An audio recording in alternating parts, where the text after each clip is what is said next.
Hello, hello. Welcome to another design stream. Once again, we are back here. Back to the beginning. Back to the blank page. Back to fantastic new innovations and ideas. Just turn my light here. A little illumination going. There we go. Got the light, we got the notebook, we got our brains. Got my delicious chamomile tea here. We're having a little bit of a weather here in Seattle. It's not quite raining. It's a little cloudy out there, a little misty, foggy. It's the kind of day where you like to just cozy up with a blanket and look out at the rain from inside and look how makes you feel a lot cozier, right? Being inside when it's kind of gray outside. I like it. I know a lot of people say that Seattle rains a lot, but I don't know. It's a good balance. You know, we've got plenty of sunny enough days, and I like the dichotomy there between the sun and the clouds going back and forth. All right. Got a little bit of a new dashboard set up here. I got new information, so that's super fun. I get to call out some of the new followers. We have the Dapper Streamer. Thanks for following, checking out the show. Hope you enjoy it. For those of you who are just joining us, this is my weekly board game design stream. Sometimes I work on the digital prototypes for cards, but for the most part we're going to be doing mind mapping here in my notebook. We're going to come up with a bunch of new game ideas and sometimes workshop some of the things that I am currently working on or go back and forth between the two. For our recent episodes, we've started delving into some of the ideas that I'm working on so you can see a little bit of the process and how a more formalized idea evolves mechanically into a game, and then finishing up with a nice brainstorm session. Last week we had fun just doing a total brainstorm. I think we worked a little bit on a game. Oh, we talked about Split the Loot a little bit, and then we did a brainstorm date swapping game where we came up with a bunch of ideas. Got some next steps for Split the Loot. And then we talked about playground games and the kinds of things that you would play as a kid. Being home before dark, playground games, don't wake the neighbors, parachute games, lots of fond memories here, babysitting, adventures, not vomiting, I guess, playgrounds, trading in the Mediterranean. Yeah, I came up with all sorts of ideas last week, so might delve into some of those or work on other stuff. Just kind of leaving it open for the time being. Hello, game biologist. We got about 3 to 4 inches of wet snow yesterday. Very early for us. Yeah. Snow in November. That does sound very early. I've never been in a place where it usually snowed that early. When I lived in Maine, we used to get snow usually more in the new year. So sometimes in December, Christmas-ish, but often later in the year. Hello, Senior Bob. Glad to have you joining us today. Just starting to talk about what we're going to talk about today. I have so many things here. Yeah, I wonder, let's take a look at Split the Loot and what we're going to try for that. So we're talking about a lot of positioning effects. Brainstorming on the themes, a bunch of different layout things. I think I'm going to hold off on working on that for now. Mostly because I'm using a special tool to lay those out, so I'm going to have to dig into that to figure out what I want to do. Could also think a little bit about space botany. It'd be fun to dig into that and then maybe work on one of these ideas we talked about last week, because we had some fun stuff. Getting home Before dark. The kinds of games that you would play, mashup games on playgrounds. Going into people's yards. Babysitting, like it made me want to, I actually watched a bunch of the babysitting movie trailers after brainstorming this stuff.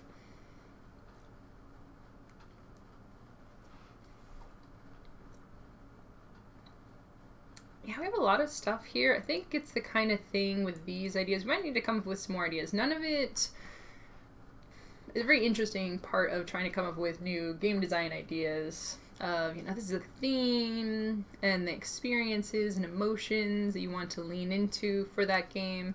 And then it's like, how do I translate that mechanically? Sometimes it takes a little heads down brewing time to come up with those ideas. So yeah, let's take a look at space botany. Maybe then we'll go into a brainstorm and then see where we go from there. Alright, so for space botany, I talked about this game a little bit on stream. The idea is you're taking plants and genetically combining the materials together to get uber plants that have better and better resources that they generate the farther down the tree you go. And I actually just thought of this while talking about it. It could be interesting because sometimes when you're genetically combining things, stuff doesn't exactly go according to plan. So it could be fun to have something happen where there's a bad result. You get like once you get to the farther down levels of combinations, something disastrous could occur. Like a little shop of horrors plant that goes around and eats everyone. That'd be an interesting topic for our board game. It's like a resource management, you're going to the spaces, worker placement, moving these things around. Then all of a sudden it turns into a plant fighting game, a combat game. Alright. So, when I was working on this before, I had a wheel divided into thirds, because I came up with this really clever idea. In between each thing, there was 3 things. Something that I felt like made a lot of sense, but when I started getting in front of people, it took a lot for them to wrap their heads around it. And we had talked a little bit on Twitter, and we were touching on this of doing more of a tree-like effect. Because this is an interesting thing, right? We have the circle. These are the first nodes. Then halfway between them, the secondary nodes. And halfway between those is the tertiary nodes. First, second, and third order, basically, of combining these plants together. So my idea was be able to combine 2 of the big ones together. If you got the resources from both of them, then you'd be able to flip over this card to make that plant. Trying to explain this, to walk through it with words, like why it made so much sense to me to have it mechanically laid out like this. I think that's what it was, because I wanted the different things to be combined with each other, and the circular structure was the one that I came up with for it to combine on either side. So you combine A and B, B and C, or C and A. And you'd be moving your pieces around this circle to go to the different locations. But instead of being physical locations that your worker was moving to, it would be more theoretical locations. Like, you're moving theoretically through the genetic tree of all these combinations, and it felt more, especially because there were meeples, you know, if you have a little mover going around the space, you identify with it a little bit more, I think. And it feels like people were saying, oh, space botany, so this is the spaceship. You know, you have that spherical or cylindrical spaceship where it's more gravity on the ends and less gravity in the center, right, in the science fiction world. Yeah, and these are piles of cards. The idea is when you mutate or combine a new species genetically, you take a little bit of the genetic material from both of them and flip over a new species, because in this magical, theoretical world of genetic manipulation that I've created, you never know exactly what's going to happen. So it's the same when you, like, breed two animals together. You don't know exactly what it's going to be. You know, each plant has very basic characteristics of being aesthetically pleasing. So these are their usefulness. Why you would want to breed them together to make interesting things. Aesthetically pleasing, medicinally useful, or technologically useful. So medicine obviously helps with diseases. Technological helps with, I mean, if you think of, like, the plant fibers are very useful for clothing. I think, actually, like with bamboo, for example, a lot of clothing is using bamboo fibers now. So that would be a technological use for that plant, or something you could use in computing, for example.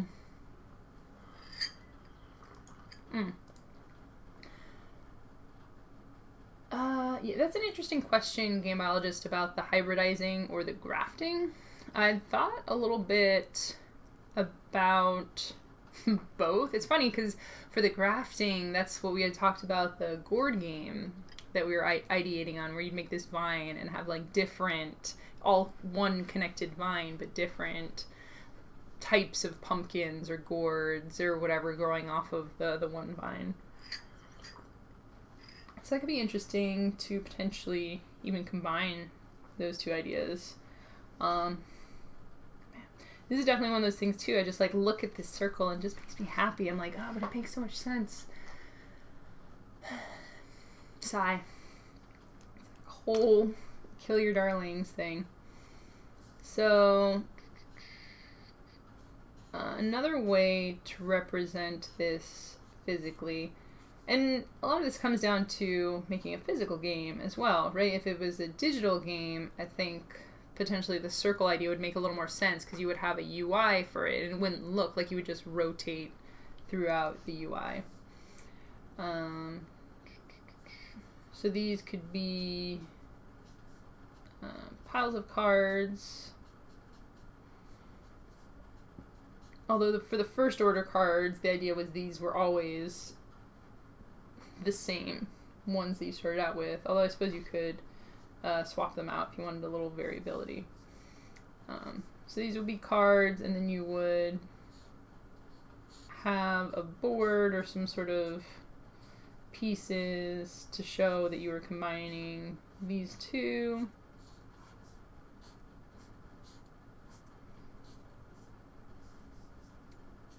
And then combining for a third order. So yeah, as you can see with this structure,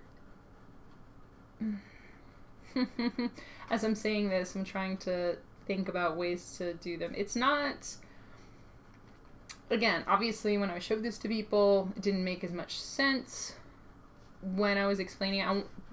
One of my game design ideals, something I want to work into every game, is people can look at it and get a good sense for what they're doing in the game. With this thing, it didn't quite communicate, didn't quite come across that the thing halfway between was the combination, because there's all these different steps for it. With the tree structure, it's a little harder to have A and B wrap around. This is cool. It's actually pretty helpful to have this drawn out. But if you do have it on the board,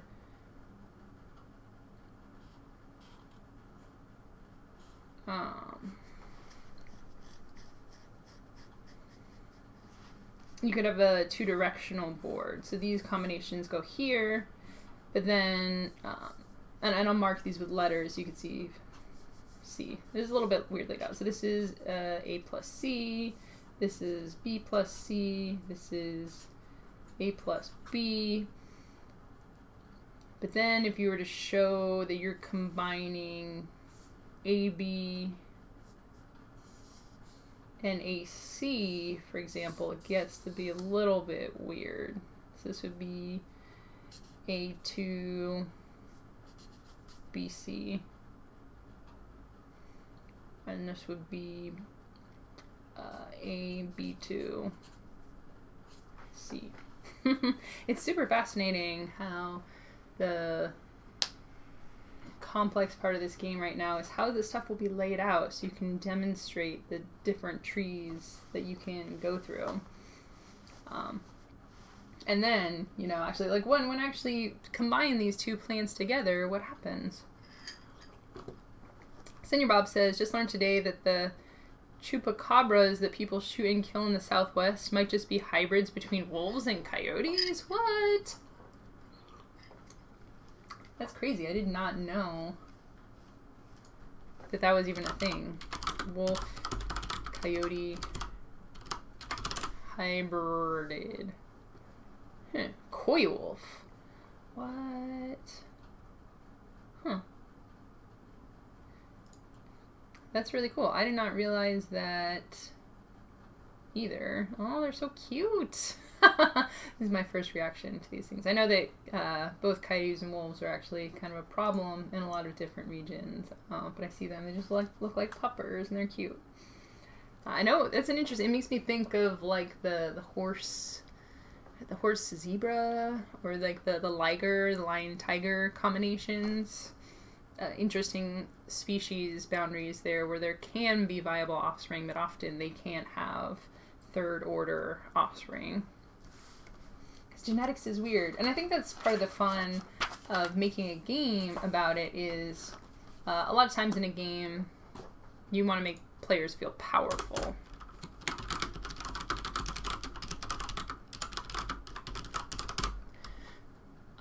And often games, especially if they're highly thematic games,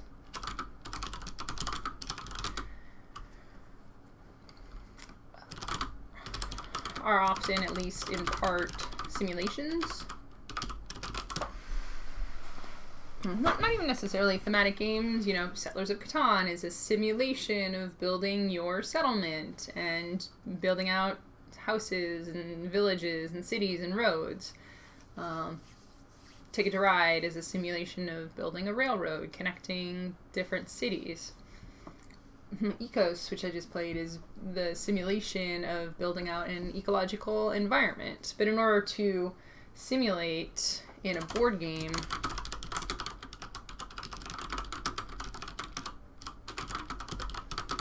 there's a lot of simplification and even hand-wavingness of science. So in tiny towns, for example, it's like, how do you make a house? Oh, there's like a brick, a wood, and a wheat. Or a brick, a glass, and a wood, or whatever the ingredients are for it. So it's 3 different cubes. And obviously I've built a house before. It's much more complex than those individual components.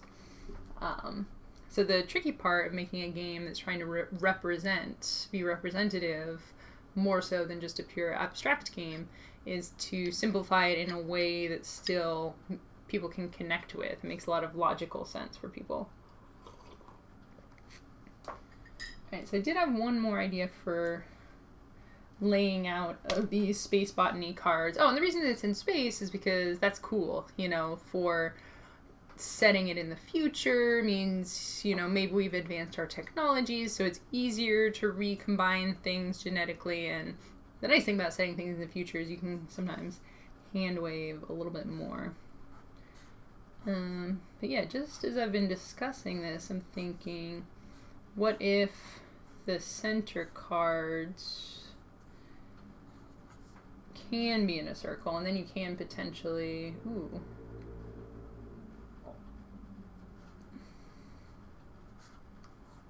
make it a little easier to represent the layout here. So you have BC, AB, AC.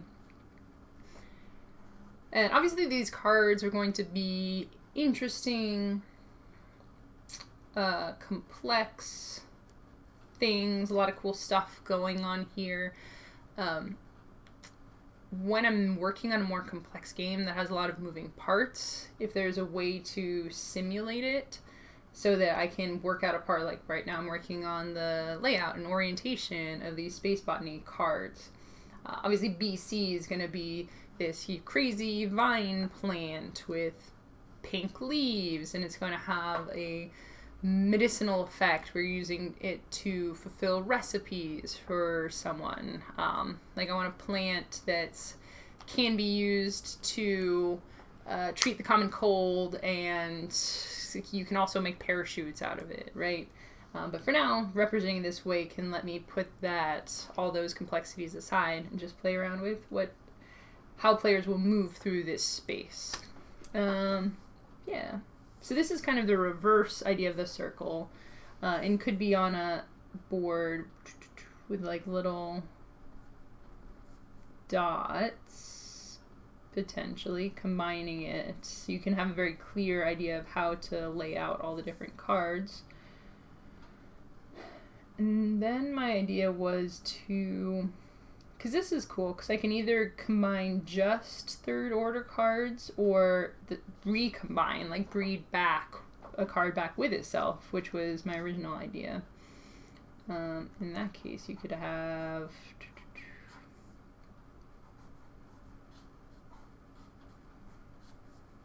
cards more like this. So you have different tracks and like paths between the different things. Another reason why I like the circle, because you get an interesting movement. It wasn't intended to be exactly a rondel game because, as I learned while designing it, rondel games are one directional, and this one you could move either direction. But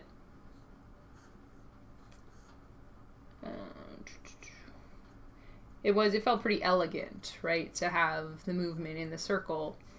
But this is very interesting because it's not even making that much change to the types of cards that I already have, but just switching up the layout a little bit more. So you're working through this tree, and it feels more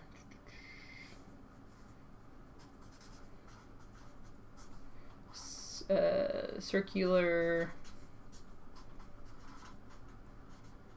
tree-like. And I think just blowing it out a little bit like this could really help say, like, okay, I'm starting at this one, and then I'm navigating down into this one, and then potentially into a next order thing.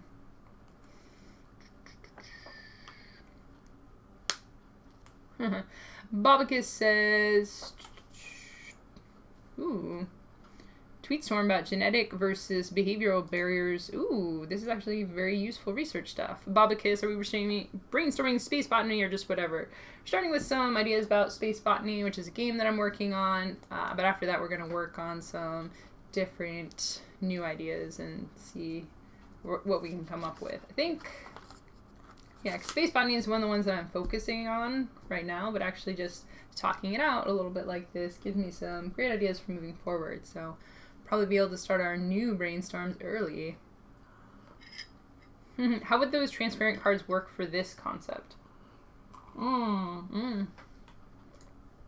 Ooh. Hybrid zebra. Oh, sweet. Yeah, definitely going to dig into this. This is very apropos for the genetic discussion that we're having right now. Yeah, I'm not sure if the see-through cards would work for this concept. Again, it's still very much, I know the theme that I want to do, I know some of the art I want to have for it, but what exactly happens at each stage is, I'm not sure about that, because I know that was one of the things that we had talked about, and that's, I mean, it's kind of cool too, because the way I have it, the idea digging into what the individual cards would be is more, originally I had them about navigating through the space and gathering more resources. So I think also just that part of it, when I was testing it with people, was probably just kind of boring for like, move across the wheel.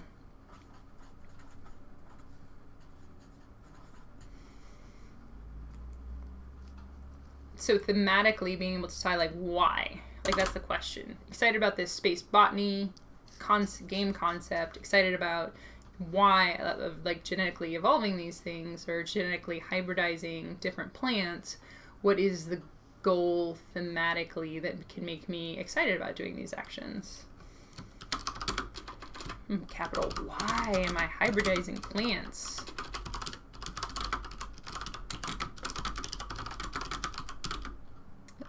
The action in and of itself is internally satisfying, I would say, because these are going to have cool plant art that visually suggests what the parents were. Like, you can look at it and say, like, oh yeah, that makes sense that it came from these two different plants. So just revealing a new visual combination of two things is satisfying.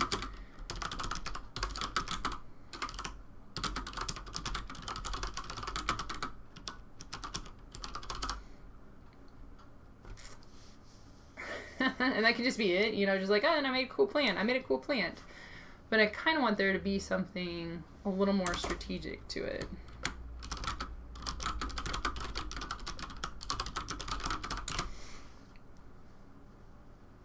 And I had an idea about, you know, having a market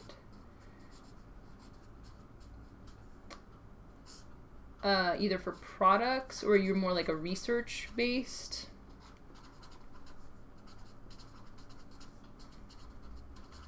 So you're getting like research grants. And they're looking for particular things that you're trying to satisfy.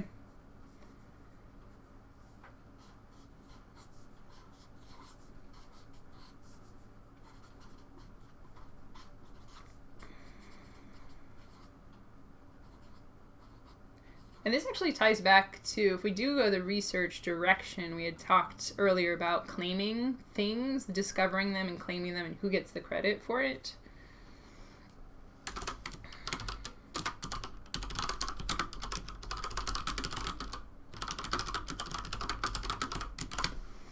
Because what I did have in my playtest is the cards would be flipped over, but only after a certain number were flipped over would you be able to actually go through and collect the card into your own personal tableau.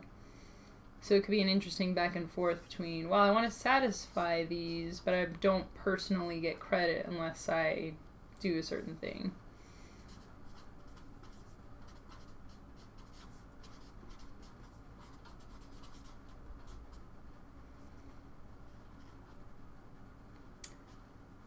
It's one potential direction for it. I kind of like, and so one of the things, like certain people, they're like, oh, I flipped this over and so is just getting to use it. So I went to the work of this, now someone else is getting the benefit. So I like a little bit more incentivization for doing the work of the hybridization. Incentivize. So it is intrinsically fun to flip the card and discover a plant.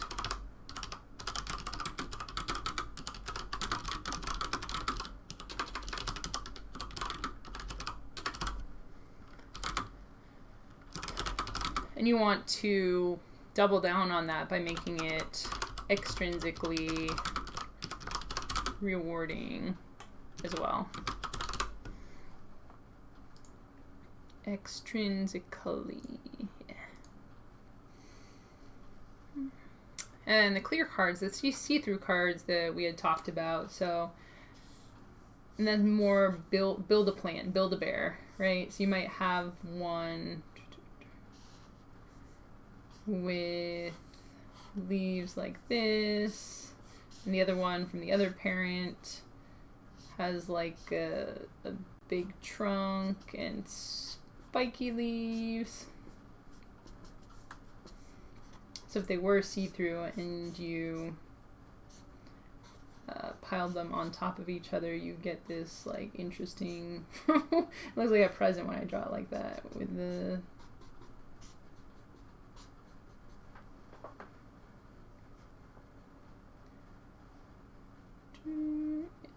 that's kind of cool too with the layers and the combinations. I see the component wise it's fun. It's kind of like a fun toy. Just not sure exactly how to mechanize that. I think we have some good ideas here. Space Chem. I don't know what that is. Actually, I have to look that up. Space Chem. Ooh. This is very interesting. I'm excited. I'm going to check that out more. So there's like a layering effect to that, looks like. Scenarios, and I had to create a board that built a plant with certain properties. Ooh, I like that. Turning genes on and off. Yeah, so that's more... Oh, man. Yeah, I've been thinking about it more from... Again, like a layout, like how would we make a bunch of different plants within, you know, like you'd want to make a bunch of combinations, and the interesting part would be coming up with lots of different plants. But if it was more focused on a particular plant, that could be cool to almost puzzle, like build up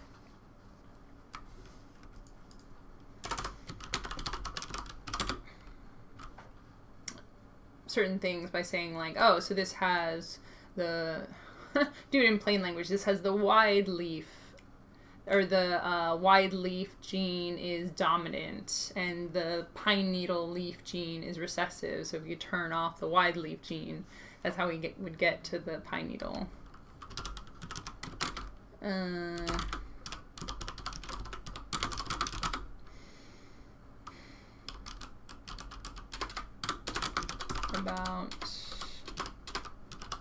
Yeah, and like laying things over and covering them up. Like the idea of representing kind of that digital idea in a physical manner. Transparent cards to turn off genes.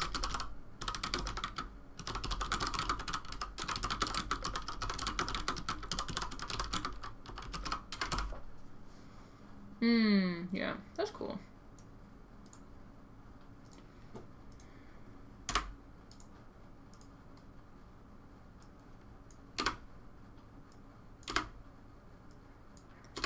And that's my notes. Sidebar, the thought of an octopus clam hybrid is pretty unnerving to me. That is quite the sidebar. Is that an actual thing now? Octopus. I mean, how would that even...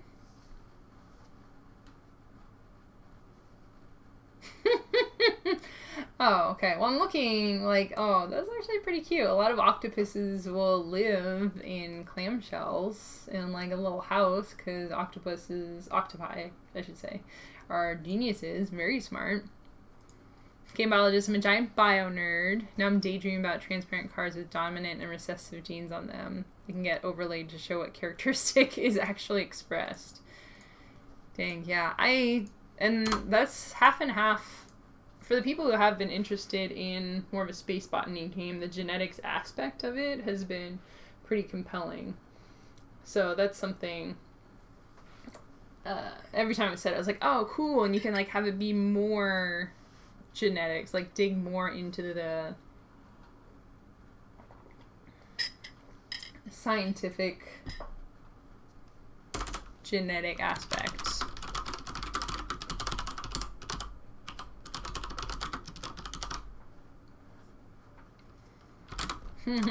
have it be more scientifically accurate. Sidebar. See, coconut octopus. Yeah, that was the one where it looks like a little clam octopus, and it's really cute. There's a video of that. Yeah, you should check it out. It's cute. You get the gene editing cards every time you flip a hybrid.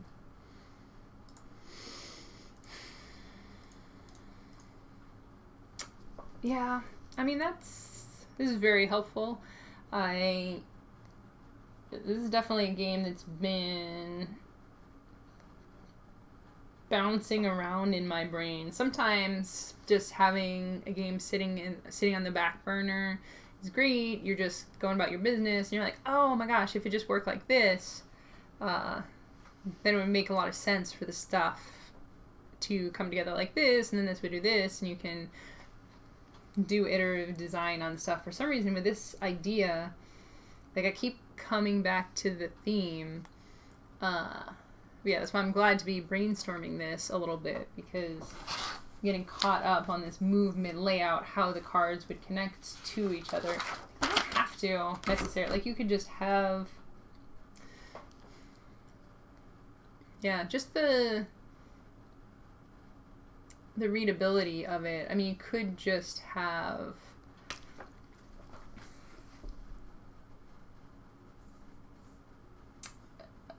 just a straight track, right? You know, these are A cards, these are B cards, these are C cards,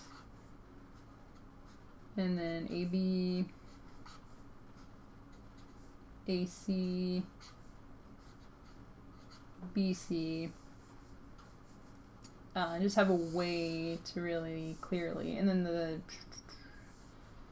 combinations, the 6th, 3rd level, or however many you wanted to do here.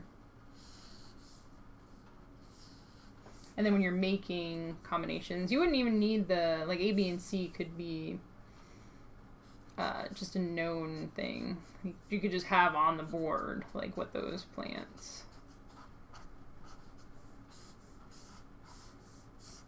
are. And then completely separate from the logistically, you could have more of a, again, if you are combining these in space, that's what people want, is to be on a spaceship doing this space botany. So it's like, give the people what they want.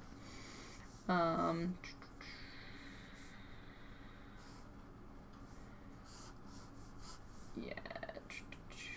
You could have maybe like different bays with plants, with plant samples.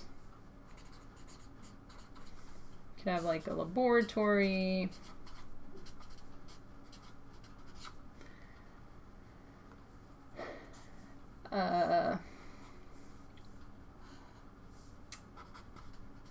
Sampler, launcher. So maybe instead of theoretically moving through this tree, it can be a little more literal. With the sampler launcher, if you're coming over here, you can launch out probes to go to different planets to collect samples. Station, where you're doing the space botany.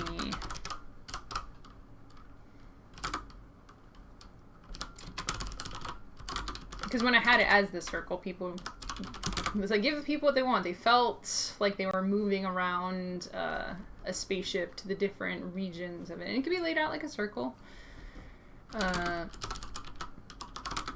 Things. Bays.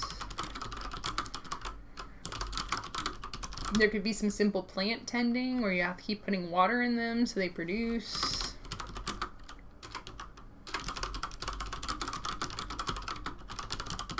Whatever resource it is you're trying to get.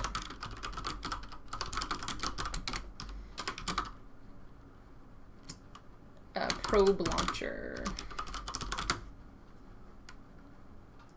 Break this out into a bullet point so it's easier to reference.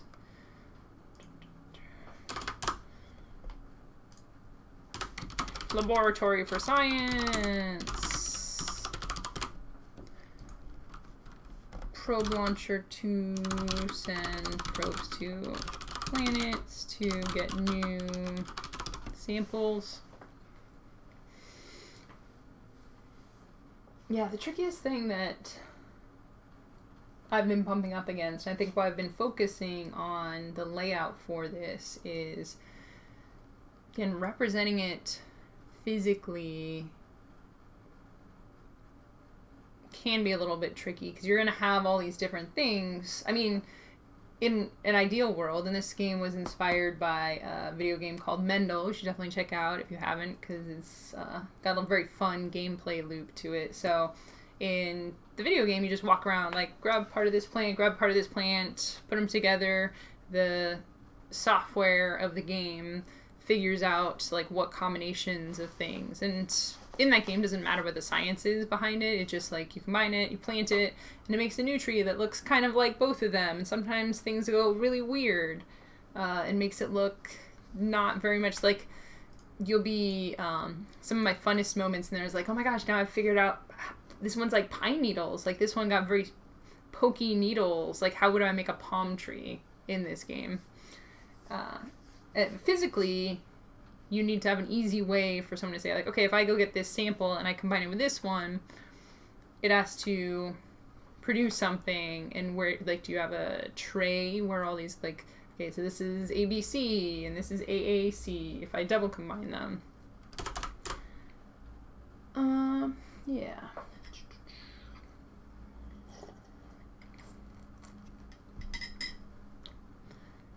So keeping track of the things and the cards and the resources.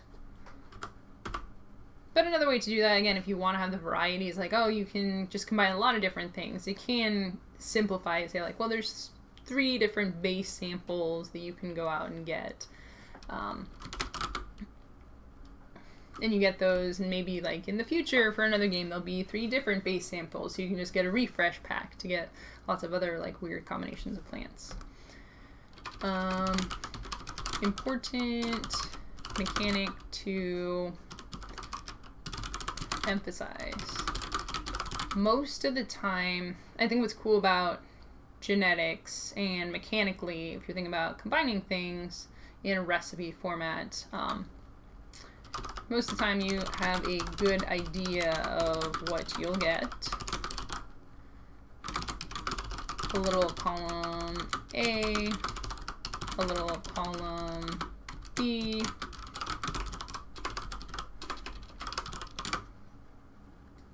but sometimes something wild happens.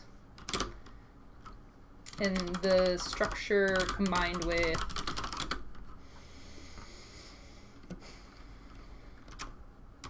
aha moments, almost like a push your luck thing, makes it exciting.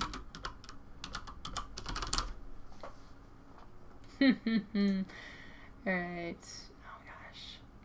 Quishy Linux, hello. The Linux guy is here. Here writing a GDD myself, GDD, game design document. More typical in the digital world than the physical world, but I like how this is combining where I got my physical illustrations of what I'm working on and the writing of the document out here. Quishy Linux, hope that your game design document is going well as well. Senior Bob, maybe collect different types of space radiation to facilitate hybridization. I like that. I hadn't really thought too far. Again, still being kind of caught up in exactly what's happening in the game and the fun part of it too. After making the first prototype and messing around with it a little bit, it's like, it's not fun yet. It's frustrating to look at it and say, like, well, I don't know where to push it yet because I want to find what's fun and double down on that. Transparency idea. Transparency strips on the sides representing the genes. Combine A and B together, you pick an AB cover with a clear transparency strip. Or the corresponding genes, like for every gene combination, there's a corresponding card in the AB pile that you fish out. Yeah, I'm trying to visualize this. Transparency strips on the sides. Ooh. Oh, okay. I'm not sure if this is exactly what you're thinking about, Babacus, but I'm thinking of like a half clear, half opaque cards. You would have your, cool plant in the middle. I don't know. This is like some weird algae stuff over here. Flowers. Got flowers on it. And then have markings on it over here, and then yeah, this is tricky to represent, but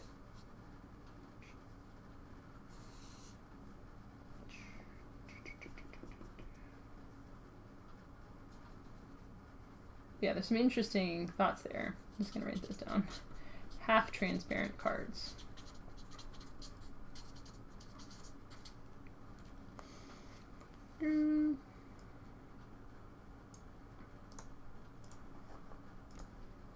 Cool.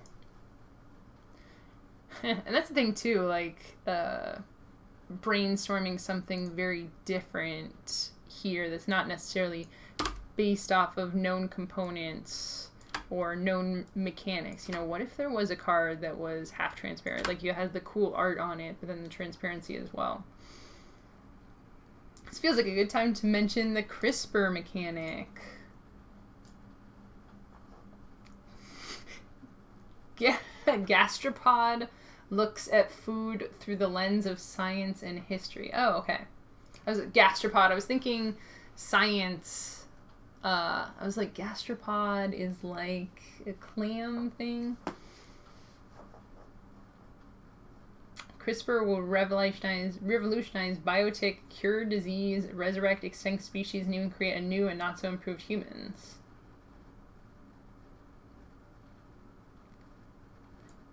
Cool. CRISPR does seem relevant. Seems like a lot of stuff to dig into here. Ooh, fun. CRISPR, I'm going to put a note in here so I know to reference that.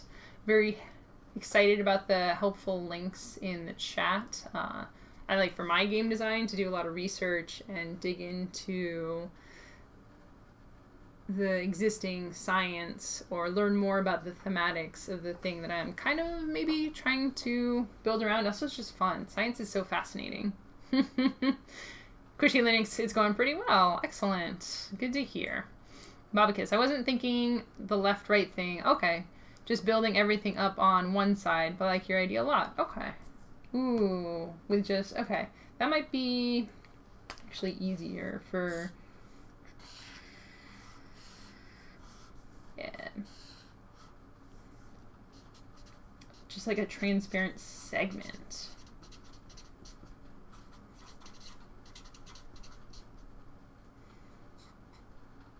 The little tracker thing on it. Yeah, I have no idea how to even start producing that, but I can draw like an actual plant over here. It's a palm tree, kind of.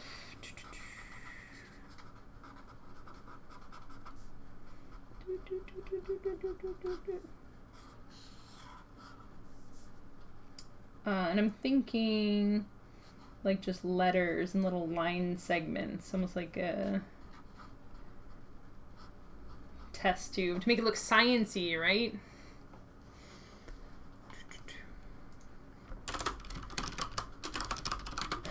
Partially, or card has a see-through strip.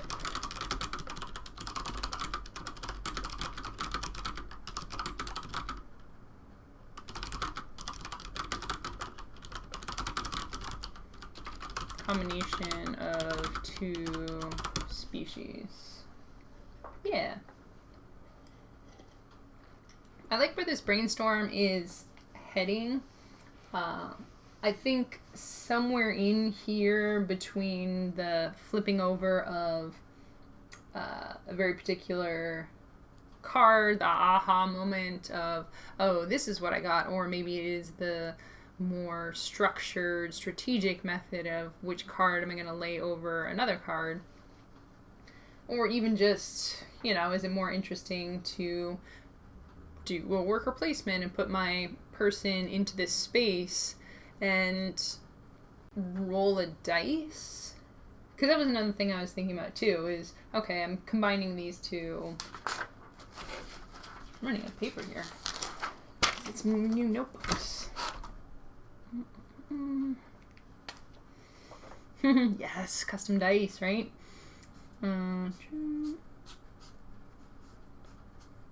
So there's the aging dice, where it has A's and B's or whatever it is, and roll the dice to see what genetic resources you get. You wouldn't get the pictures for that necessarily. But you could, that would be an interesting thing, you could separate, so you just have a pile of picture cards. You do get that visual representation of combining the things, and then separate out the visual from the mechanical.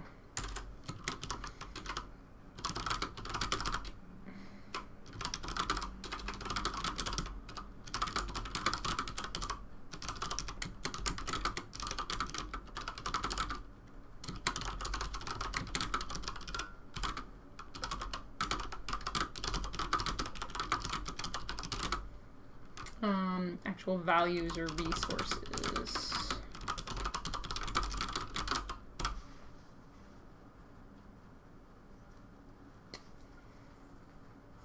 Roll to find your new genetic combination.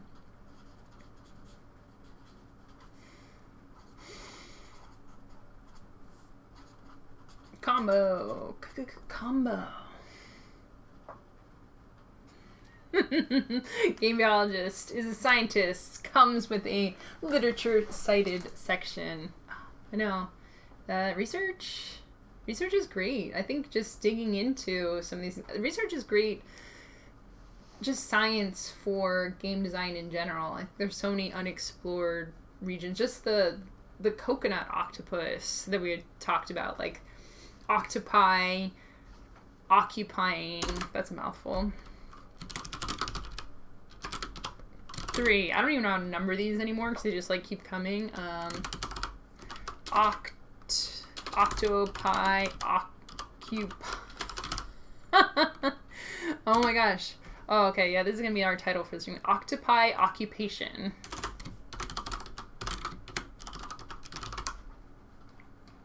Yeah, I'm gonna do a line of alliterative game names. I'm just gonna, maybe not every game. Well, obviously I've designed some non-alliterative games that have been published, so not every game, but I'm just gonna keep sneaking them in there until someone's like, is there a thing about alliteration in your game design? We're like, no, I don't know what you're talking about. It's just like totally an accident. It's really intentional. Octopi occupying different spaces. Clamshells, the spirally shells, shoes, treasure chests. Again, like, mechanically, I do not know where to even begin with a game like that. If it would be a kid's game, you're just like putting the octopus token in different spaces. You could have a actual squishy that you squeeze into different items. Stuffy squishy that you squeeze into different items.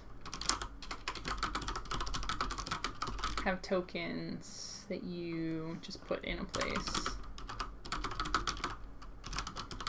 to represent your habitation. Like again, coming back to the Ecos game that I just got to play earlier today, the simulation of building out a habitat, populating with animals. I had a shark card which went through and just mowed through and ate all the animals. Even rhinos, because it just ate any animals that were in water. So it was a very hungry shark that just happened to be with the rhinos in their habitat. Again, for a game, doesn't necessarily 100% have to make sense as long as it's still satisfying.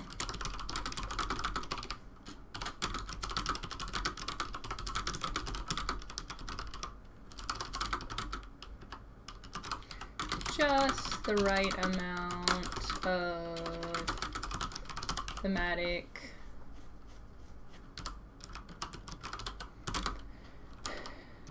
narrative framing. I'm gonna put my links in here. Yeah, that's another great thing about the stream. I always open these up on separate tabs on my separate monitor so that I can have them without interrupting the stream. And then I'll just have a bunch of stuff build up and I'm like, oh, watching all the trailers for things and reading all these cool articles, looking at coyote wolves, red wolves, coy wolf. Yeah. That's the thing too, like my idea was for space botany because it was inspired by this video game that's about plants, but it could be interesting to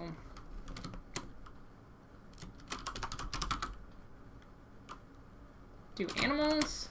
I think one of the reasons that plants work really well is, and this, oh man, again, it's probably just not knowing enough about genetics, but you know, you look at a duck and a walrus and you're like, that would be pretty hard to combine those things. Or you look at a pine tree and a vine and for some reason it like feels easier. Again, maybe it's just having played this video game where you could smash any two species together, create new fun things. Alliteration sticks out like a sore thumb. What? Abandon all artichokes? That's not obvious at all. I don't know what you're talking about. So you mean Thor Thumb? Oh my gosh, I love it. You guys are great. Cool. Well, this has been a lot of useful ideas and thoughts on this. It's definitely still one that's feels a little stuck in my brain for exactly which of these directions I want to go in with it. It's the kind of theme for a game that, again, people, every time I say, like, space botany, people are like, yes, I want to play that game. But they want to engage with the theme.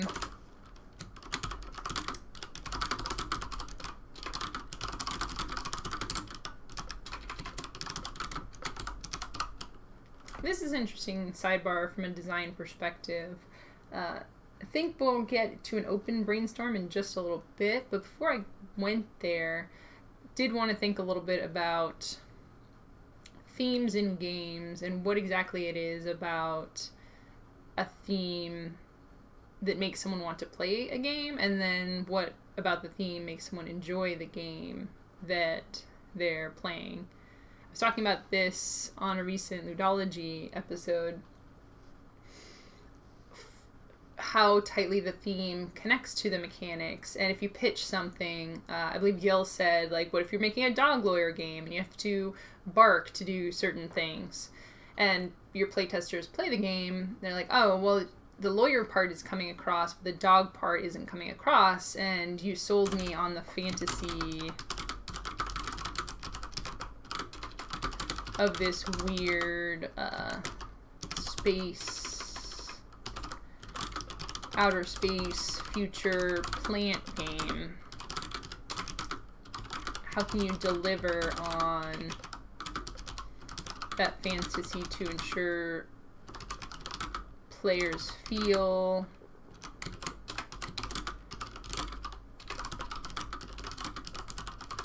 like they're doing something futuristic? And then power comes into it, because often when you think about things in the future, things are faster or easier, bigger, better.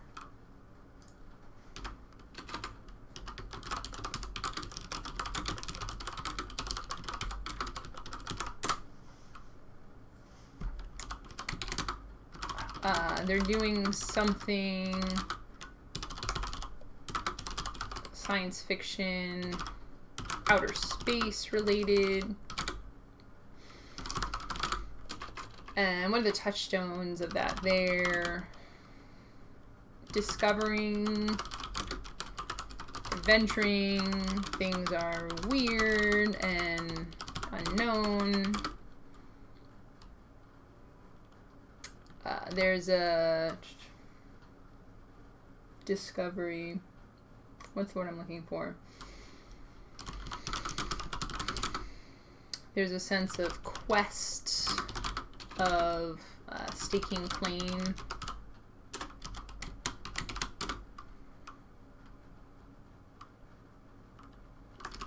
And then plants, botany. I'm going to break the scientific, right? The botany aspect. There's basis in logic. It feels like your actions are systematic and add up to your goals. So instead of like alchemy or something, like I'm just going to smash these things together and see what happens, maybe more of a sense of I'm going through the steps to make this happen and have some idea and have a hypothesis of how it's going to result.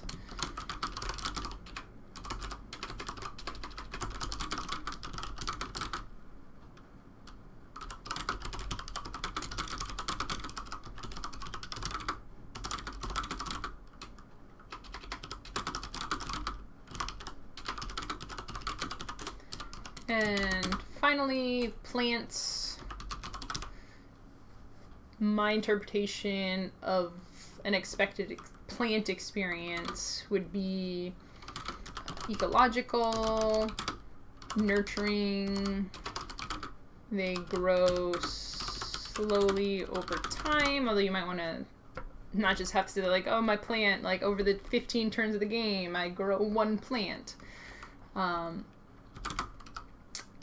So maybe not the slow part specifically, but you input resources and you're rewarded with something living. So there's definitely a satisfaction to the nurturing of this living thing.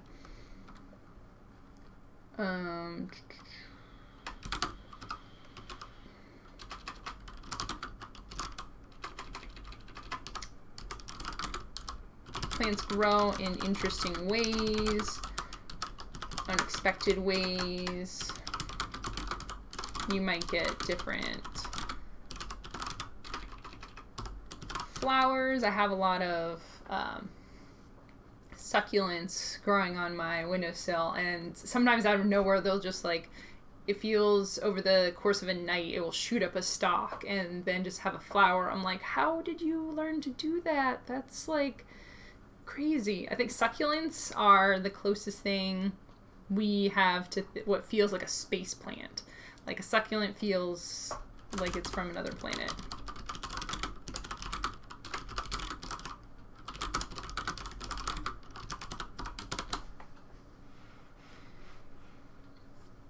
Yeah, so I like this here, what I've done to break down. One of the reasons I'm excited about working on this idea is I've talked to a couple of people about the theme specifically, and they've been interested in it. Multiple people are like, oh my gosh, I want to play that game. I've had that experience in the past where other designers I know will be working on something, and just them saying it, my friends are working on a dog petting game. And I heard them like, I'm in, I shut up and take my money, I want that. So there's something compelling about these themes that's new and unique, and I haven't had that experience before, and it sounds like the kind of experience that I want to have. But, you know, if you pitch this idea like space botany and someone's like, yeah, I'm in, and then it doesn't feel like space botany to them, then they're going to be let down. it's tough, right? Because like, what does space botany even feel like? Like, it just jammed these two things together. So making that experience come through is important, and breaking things down, if you're working on a weird theme like this, can be a good way to figure out how to do that.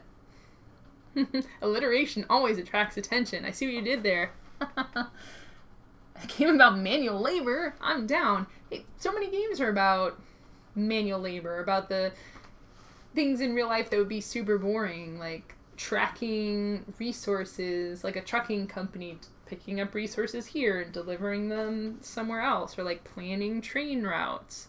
Games make these things fun. Senior Bob says, I'm actually a fan of quaint themes. Stuff like high fantasy tends to not interest, but maybe because the market is so saturated with that. Yeah, and this is one of the things that I've been so jazzed about recently, especially with doing the stream. And I think a lot of the stuff we come up with is highly thematic, and highly thematic to the point where it's hard to figure out exactly how those thematics would come across in the physical design of the game. But I think if you can capture some of these feelings, more rare experience, or find a way for someone to play this game and say, like, I actually felt like I was on a spaceship tending plants.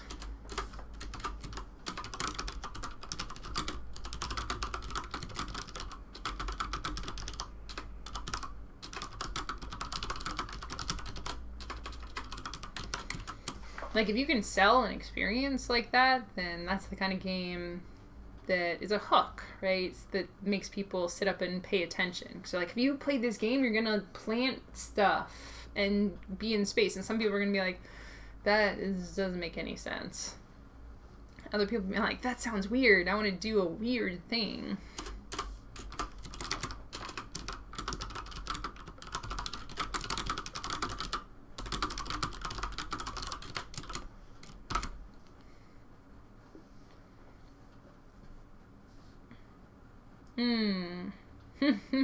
Babacus, still giving useful ideas. Different genes control inputs needed to grow and growth speed. Yeah, just again, just talking about this, lots of very useful ideas coming out because I've been thinking more of just the game being about making a bunch of different plants and like, oh, that's a cool plant, that's a cool plant, that's a cool plant. But if it's more about the actual growing process, there's a lot of fun stuff to play around there. Like, can you add tokens or meeples to represent leaves growing on something?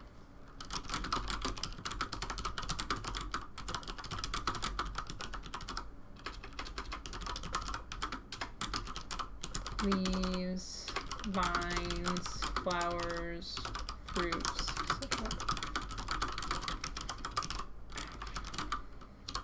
Plant growth.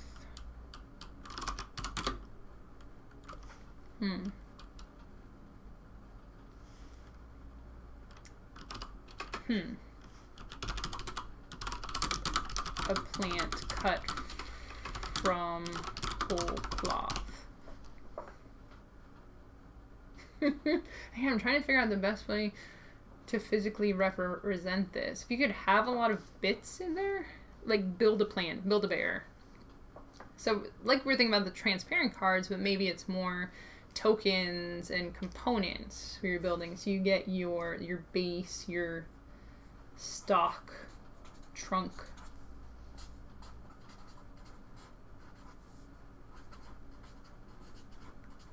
component, and maybe that's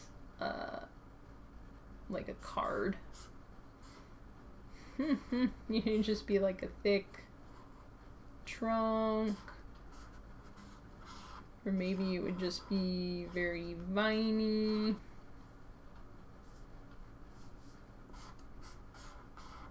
Or have like a lot of different branches coming off of it, and then you just have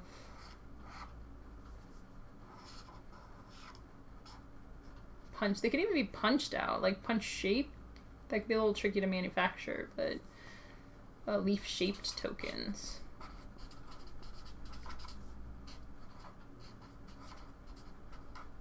You can do an either or thing if you have the two parents. Like one parent has these leaves, one parent has like long jagged leaves.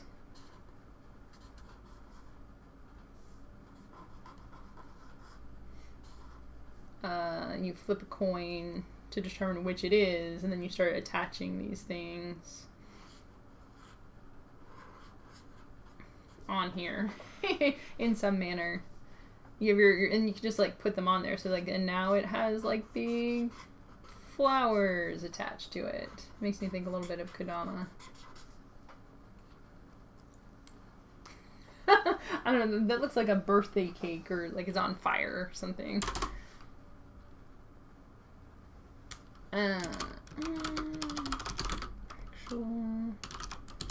leaf and flower.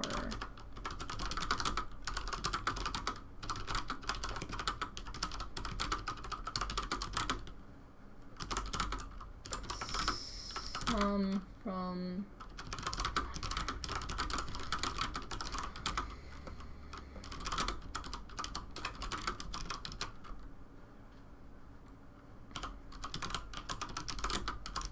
stock cards.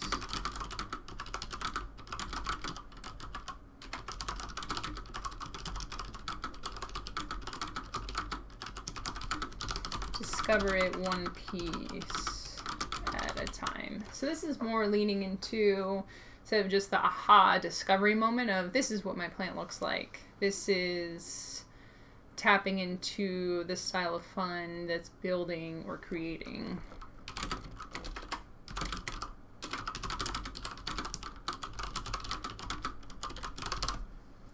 Kamel just says, what if it were elf plants created by the elder gods being hybridized by a space trader from the Mediterranean? Oh my gosh, I love that.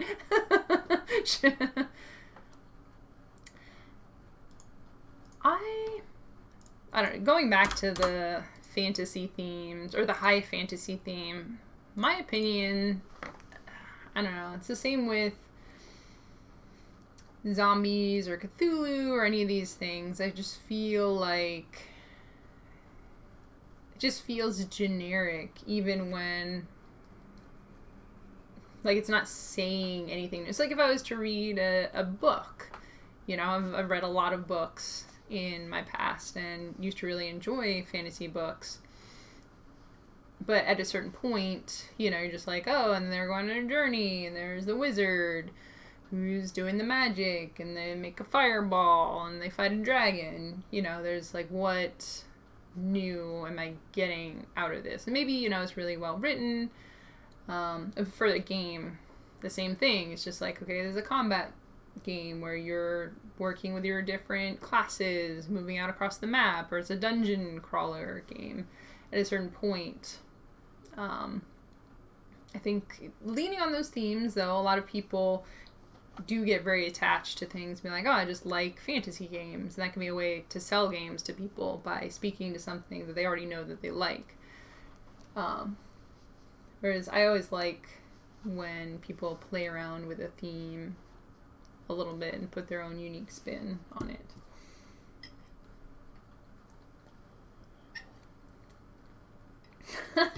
Like playing Cootie but with plant bits. Oh my gosh, I get that reference. Yeah, exactly. All plastic peg and hole components to build a physical plant. Yeah, I don't even know what my ideas are anymore. This thing is, it just feels like there's so many possible directions to go into. There's a 70s movie called Silent Running where a guy is alone on a greenhouse space station. No trashing Cthulhu? Oh my, so fantasy, you can totally trash fantasy, but you can't trash Cthulhu. Silent Running. I'm actually doing research for another game, watching lots of different science fiction and time, well, for a couple of different things. Science fiction and then time travel as well. Oh, it's so exciting. I'm gonna watch this trailer and learn more about the greenhouse space station. That's a good reference. That's what I should do, is just watch a bunch of movies with plants in space.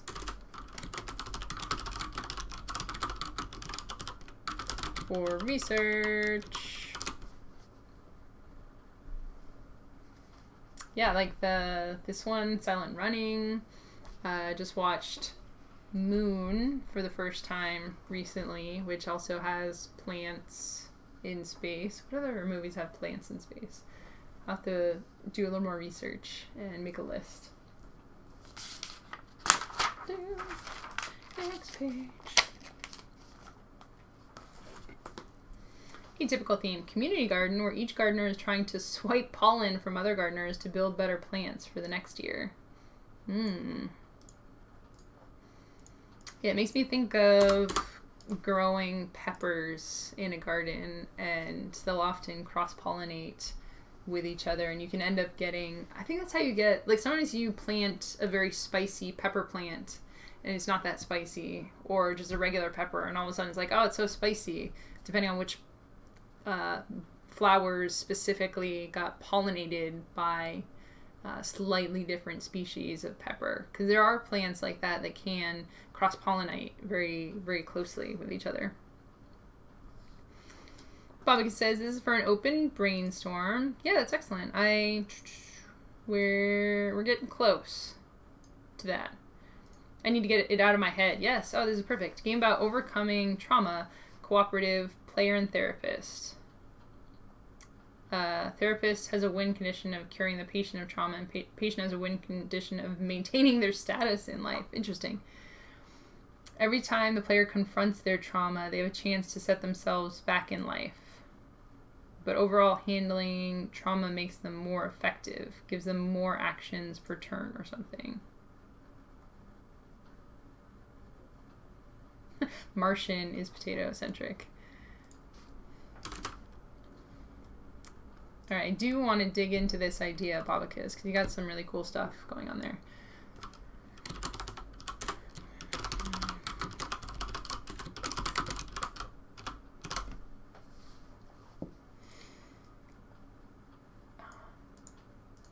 This,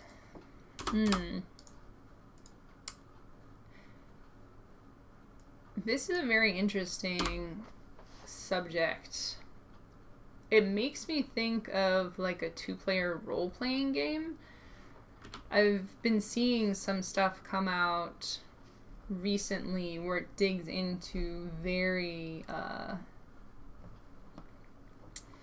more indie role-playing games, where it's not like a role-playing game you'd think of Dungeons and Dragons. It's not about combat at all necessarily. It can be a very set piece sort of thing where you're negotiating relationships with people. There was one that came out that was couples in World War II, I believe, where one half of the couple was Aryan German, the other half of the couple was not, and trying to negotiate those relationships and what you do about that situation. I think a tricky thing about this would be the level of investment, man. I'm like, if it is a role-playing game, how do you even do that with not having bleed, you know, without, like, how do you simulate going through trauma? That would be my first question.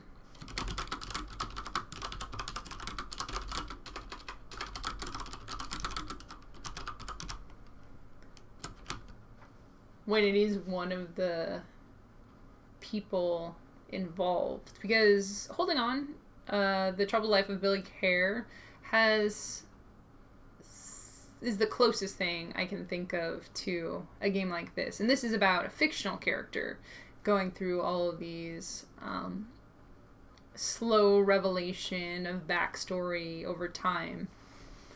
So in that case, you have all the pre-built set pieces.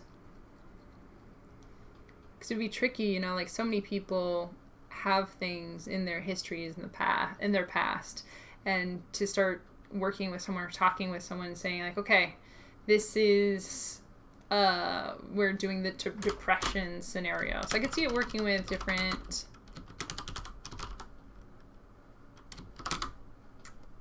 breaking down of mental illnesses. Man. These are the steps of recovery and setback. And for someone who, it's like if they're dealing with depression, they don't necessarily talk to people about it, their friends don't necessarily know about it, and then working through that, be like, oh, let's play this game, you're the depressed person. And be like, I feel called out.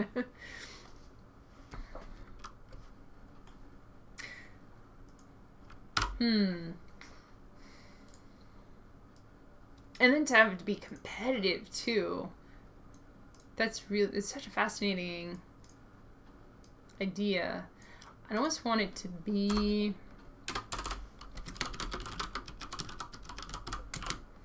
more abstract.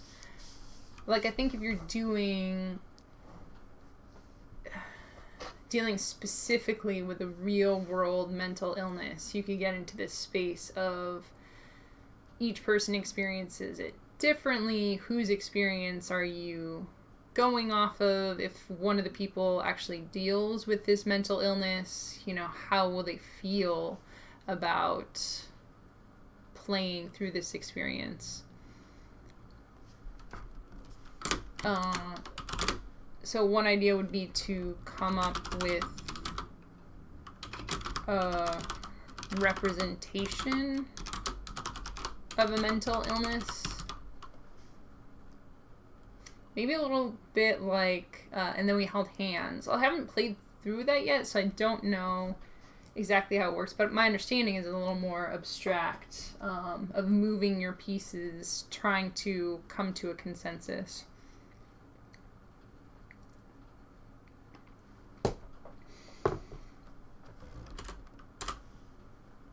So it's like, it's basically a fake mental illness.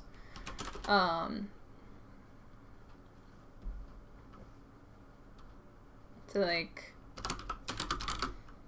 I am making progress today.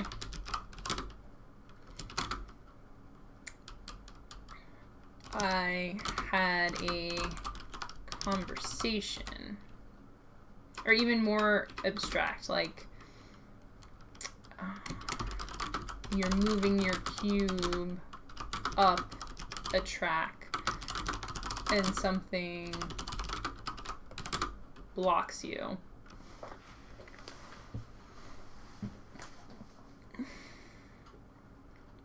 Because I think, and I've done a fair amount of reading on different mental illnesses, cognitive behavioral therapy.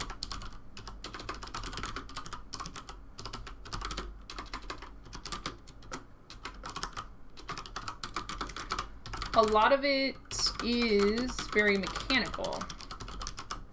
There's a lot of techniques where they'll say, like, in this situation, you run through these steps or these exercises.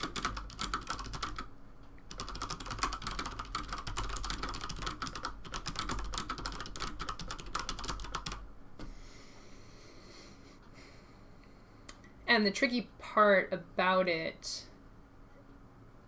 and something, you know, you'd have to mechanize in a way to make it fun or at least satisfying, is a lot of times it doesn't work. Or like you said, Bob, because there would be a setback, which is kind of counter to a lot of the game designs. Like, I do action X and it has result Y.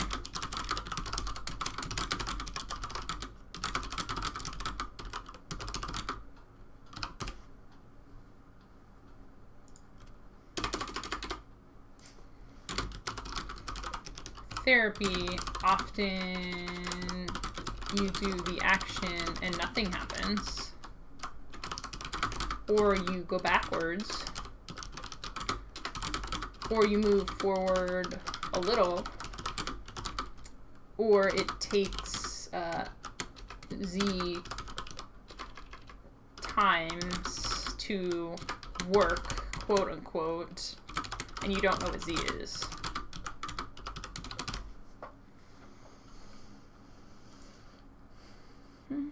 Rosenstrasse, yes. Thank you, Game Biologist. That was the game I was talking about. Babakis, so one thing that appeals to me is reaching into a bag to pull out a colored marble. If you pull out the correct marble, you improve. If you pull out a wrong marble, you suffer a setback, like having to take a mental health day.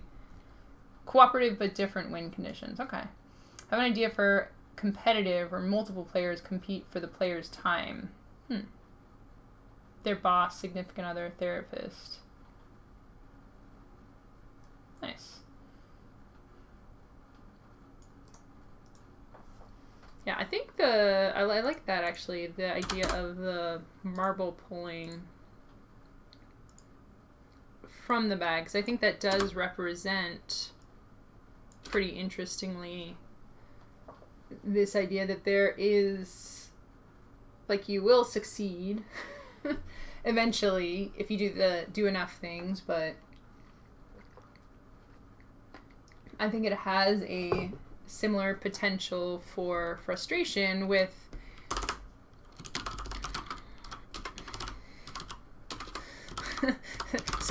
potential for frustration. Pulling marbles from a bag and facing your mental struggles. And hear me out here. Like, I don't mean to be dismissive of any, or make light of any mental issues that people might face, but you have this feeling of overwhelming. Like, I have this bag of marbles. Like, I know,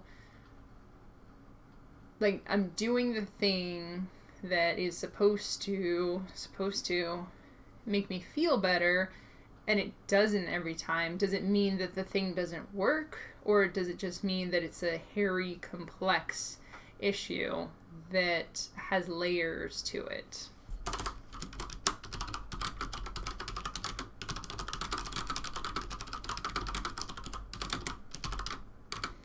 It takes time to work through the layers.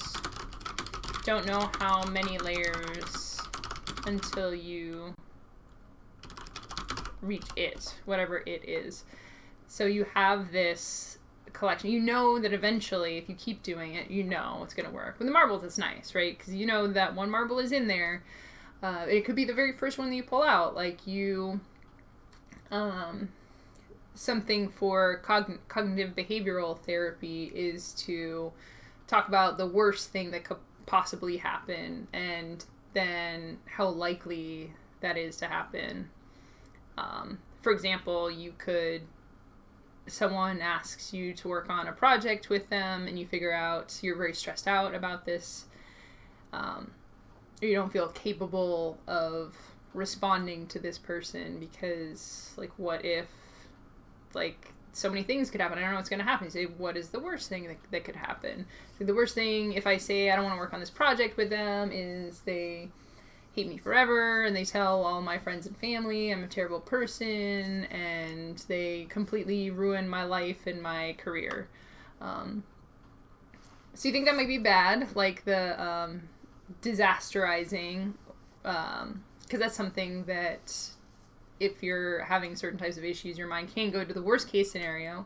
But there's more to it. So you think about the worst case scenario, and then, like, how likely is it that will happen? Like, realistically, do you think that they're likely to go to the effort to do that for this one project that you're working on? It's like, well, yeah, it probably isn't that likely. And then, like, in that scenario, what would happen, or what would you do, so you can kind of work through these things. And the idea is, you know, after you do the process, you get used to it, you can do it faster, and eventually these situations don't stress you out as much, or don't stress you out at all, because you can, you've worked your way over time out of that. But it could be, you know, just for whatever reason, you could do it one time and be like, oh yes, it works, I feel better, I understand. Or you could just keep doing it, and it's like you keep having setbacks, right? You're like, I know that purple marble is in there, I know the success is in there, but it feels like I'm not going to get it until the very last one. I think a bag puller is a really great simulation for that uncertainty and frustration. Marble pulling's like a die, but you feel more responsible for the outcome. Oh my gosh. That's a great way to put it. Ugh. I never thought about it exactly that way, but yeah, because you're doing the act of it. Logically, again, you know that you don't have control, even about the things that are going on in your head. You know, logically, you know there's a lot of factors, emotions, your history. You feel responsible. Can you add good marbles to the bag? It can be cruel enough. 2 bags. Oh, you don't know what's in either bag, so it's possible the correct marble isn't even in the bag. Oh my gosh. That is incredibly cruel. That's mean. Man. The game of sadness. Can we just call it the game of sadness? The game of misery and sadness. But on a higher level note for this, I think that with all the usual caveats for being, anytime you're making a game about real world situations, it's important to be very respectful of the people going through that. Historically, with Rosenstrasse, I guess probably Rosenstrasse, I'm not sure how it's pronounced in German, that game biologists so helpfully discovered for us here. Cultural sensitivity, people have actually lived through these situations. Are you properly representing people who've experienced these things? By having this be a game, is it something that people are going to come across, potentially have negative reactions? You want to have a lot of safety tools involved in this kind of thing. All those caveats being said, I think that it's a perfect example of an experience that a game can create that isn't often created in games. Like with Holding On, taking care of a stranger through their last days in life. And you know, it's not a spoiler, you know that this person is on the down. You're stabilizing them, you know, hospice. You're making them comfortable, but you know that in the end they're doing poorly and they're not going to make it. But being able to have some of these more interpersonal, dramatic, real world experiences in a game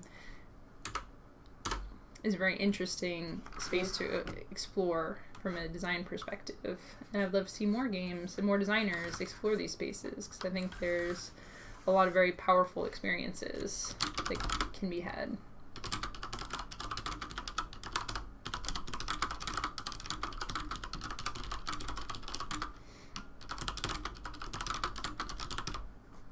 And I think that, especially in board games, there's not a lot of things like this.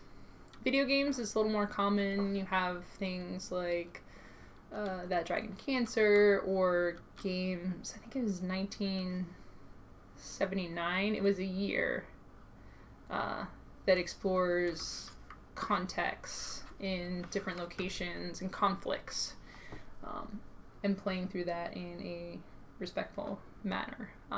But especially with the physicality of board games and the fact that you're in person with another person, you can get some really cool stuff.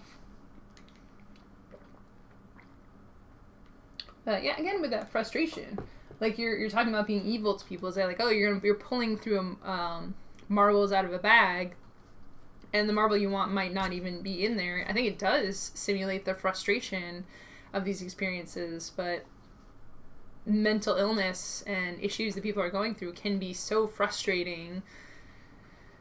It's not necessarily pleasant, or it's not pleasant, you know, and like how much of that unpleasantness, how much of that unpleasantness are people willing to put up with?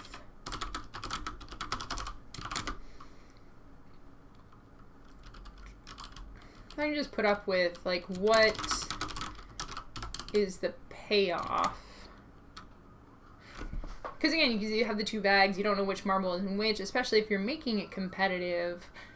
You know, somebody else just gets the bag that has the marble, they pull out the marble first. That could be a little bit tricky, like, you know, so you're like, okay, yes, I simulated an experience of the frustration of doing this, but someone else won or is doing better than me.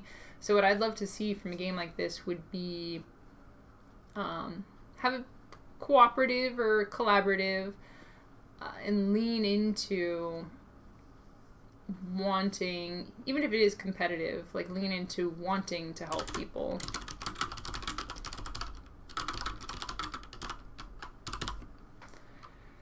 Because I would love to see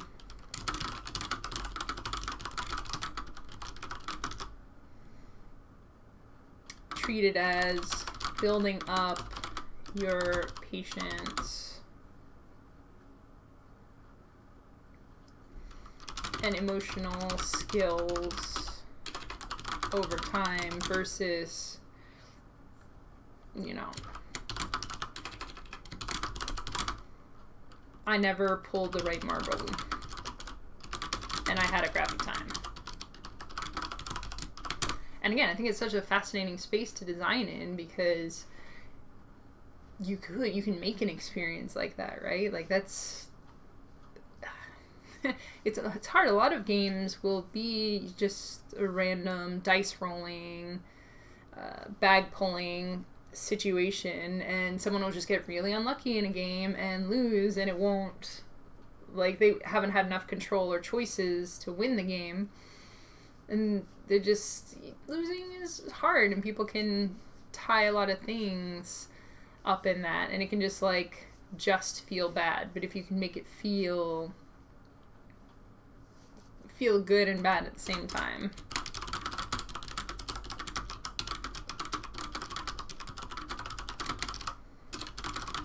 Make the payoff worth it.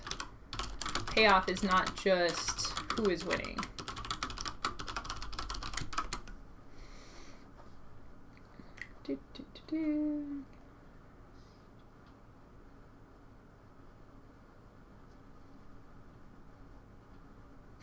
Competitive getting better from mental illness.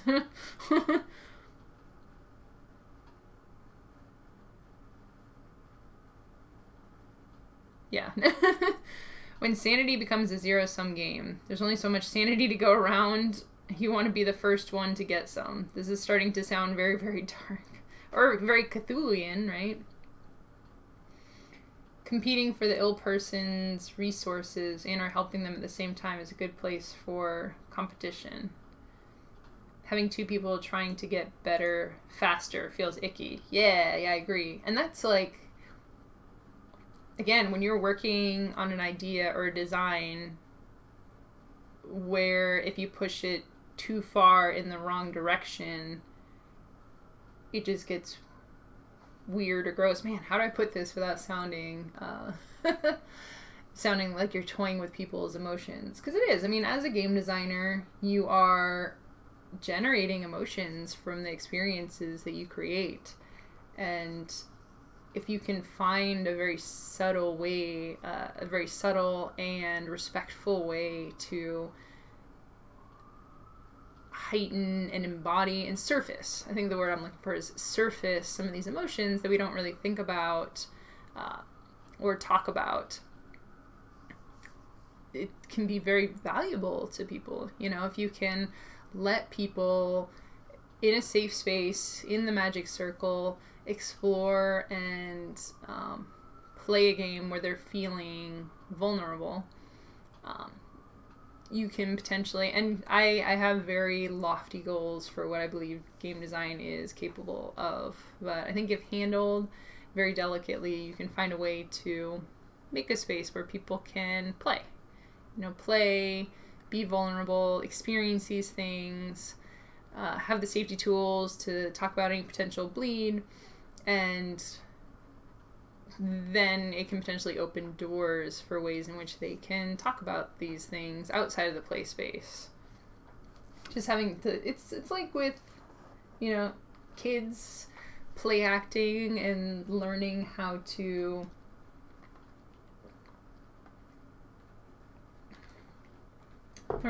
share through play, learning how to respect people's boundaries through play.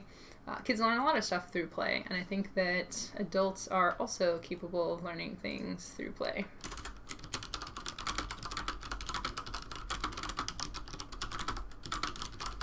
I'll say learning emotional things through play.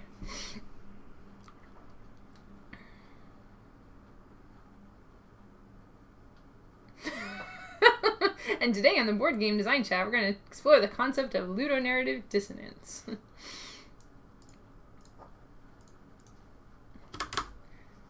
Oh my gosh, I want to make a thing now that's, instead of ludonarrative dissonance, we're going to find a way to do ludonarrative resonance.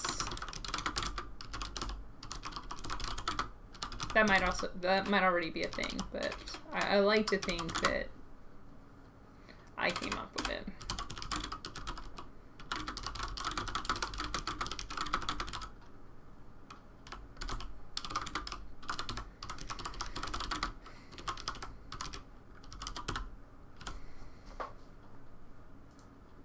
No dissonance, only consonants. Yes. Consonants. Yeah, so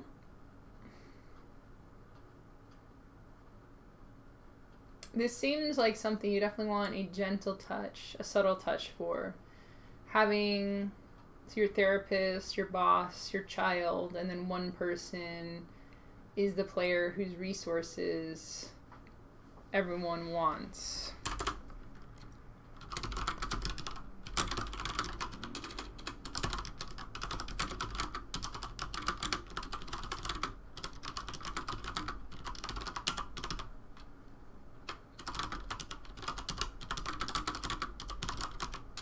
We'll just call him the central human for now.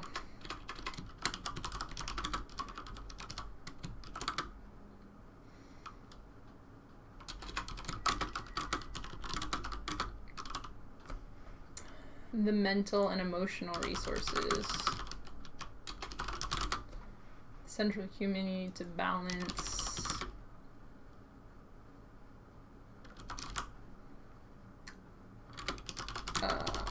while working on, or while dealing with your mental struggles, seeing potentially asymmetrical gameplay where everyone has their own goals. And I think you can do this in a way.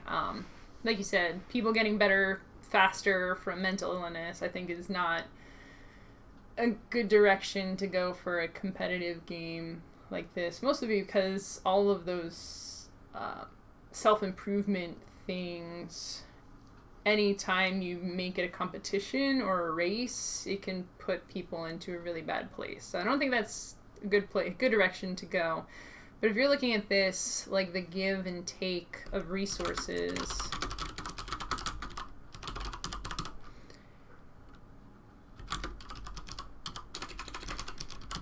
balancing the resources, the resource flow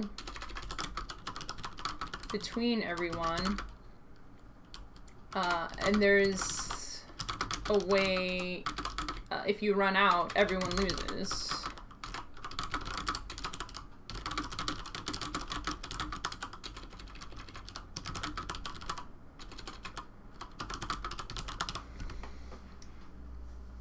So this is a cool space in which you do have to, you can't hoard too much, you can't focus too much on your individual win condition.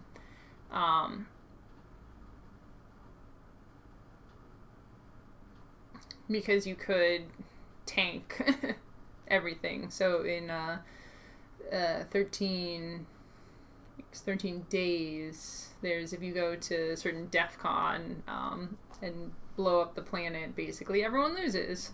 So balancing out those specific aspects. Be interested to see also whether you could do,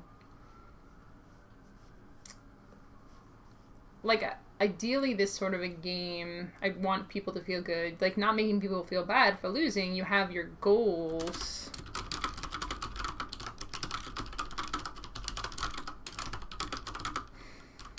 I don't want to say it's not winning. So you have your goal, but you can still feel good if you made progress.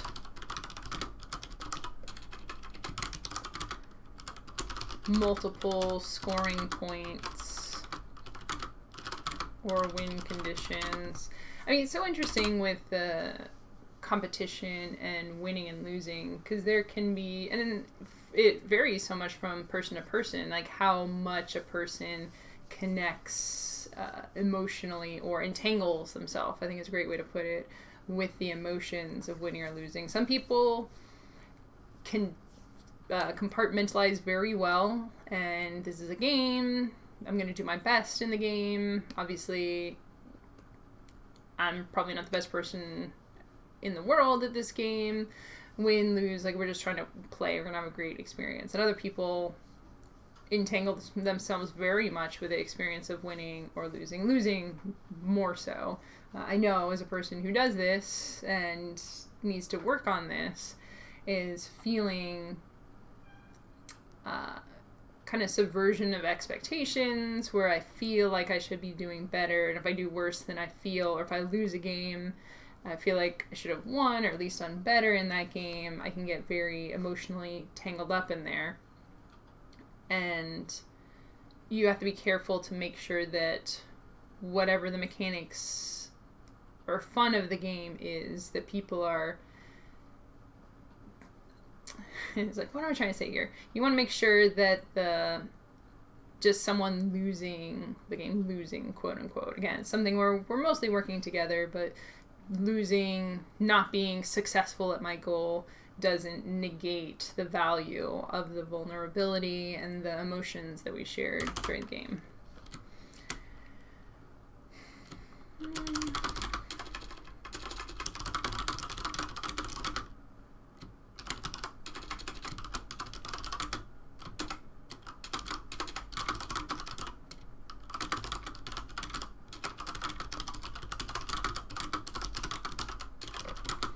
Doesn't negate the value of the vulnerability and the shared experience. It's such a fascinating topic, especially people talk about, oh, is it an activity? Is it a game?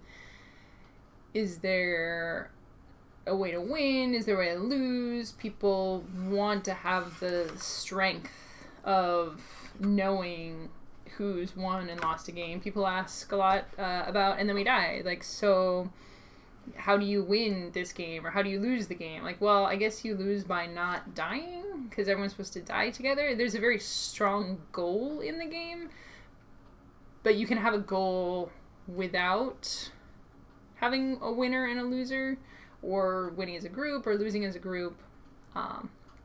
And I think that's a pretty cool space. Again, fertile ground for exploration with game design. A lot of cool stuff to explore there. And just thinking about all the different pieces that come together and build this out. Email says, what if players are climbing a skill tree and can acquire adaptation skills that let them help other players respond to setbacks? Using altruistic skills to help people. That sounds lovely. It makes me so happy just to think about. I want to play all these games, first of all, or last of all. I'm getting close to finishing up here, but for the record, state that here. I would love to play more of these kinds of games, like digging into these vulnerabilities and emotional experiences, especially short form. There's definitely role-playing games, even one-shots that do this, but it's the kind of thing where I am currently as a game player, I could see delving into this for maybe like half an hour or an hour, but stretching it out over 3 hours emotionally can be kind of a lot. Ooh. Player drawing beneficial marbles increases the amount of mental, emotional resources they can devote to others. A group support model, I like that. Therapist can give the player more draws once the player invests enough resources. The boss can give more money. A child can give them life satisfaction. Yeah. This sounds like it's coming together really well.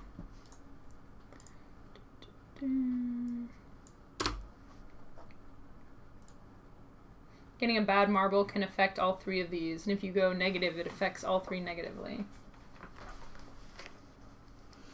I think that we have some great ideas here. Babacus. I love saying your handle, by the way. Babacus. It's funny. It's fun to say. Sounds like this is something that you're working on. If so, like, I'm definitely interested to see how it evolves, and hopefully some of this brainstorming has helped you come up with stuff. Yeah, this is really cool, because usually we'll brainstorm, riff off of new things as opposed to something that someone is actively working on. I don't know if you're working on it or if it's just something you're throwing out there as an idea, but yeah, this is fun. I like coming up with stuff for what people are working on. Just came up with it. What? That's so cool. That's like, it sounds like a very wow. Yeah, it doesn't sound like something that's sprung up out of the ether. It sounds like it's come out like kind of fully formed. Might make this nice. Yeah, I'd love to hear if you do end up making it. If you don't, I think the useful part about ideating, concepting, and brainstorming is just going through the process of it. I don't think anyone should feel committed or like they have to follow through with ideas. I know I come up with so many ideas on here, even that people are excited about. They're like, I want to see that game. Like, no, I don't know what to do with that game, so it's probably not going to be a game. Also, I hope that other people are inspired as well by the things we're coming up with, and if this plants some seeds of ideas in your brain and you think of something to move forward with, that's awesome as well. I would like to say that, you know, this is a public forum. We're talking about ideas. We're sharing ideas. You know, I would say, like, if someone sounds like they're working on something and creating something, I don't think there's such a thing as stealing an idea, because I think if you take an idea, you write it down, you come up with a prototype, you play test it, you're always going to come up with two completely different things. But still, you know, be respectful if someone seems like they're excited about moving forward with something. But if this is inspiring to you and you're coming up with ideas, I think that's awesome. And I would love to see, especially this one, I think it's such a rich idea. I would love to see 10 games. Like, I would buy 10 games that were based off of doing different ways. Like, one is pulling marbles, and one is a Jenga stacking game, and one is a storytelling game.